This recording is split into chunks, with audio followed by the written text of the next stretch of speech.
Good day mga idol. Ika day 19 ron sa i-incubate na akong itlog sa batch 2 na ko ni Rhode Island bed o B2 chicken. Idol, let's check.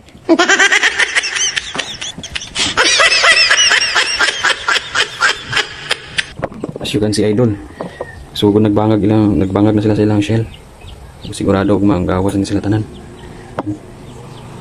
Marami mga bangag.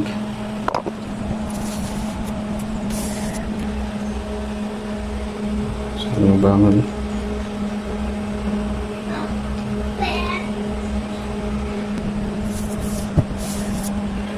Tingog-tingog na sila.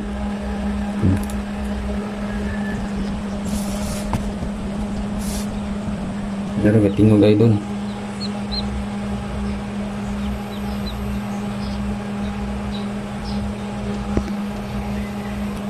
Sungon, gawas ng sungon.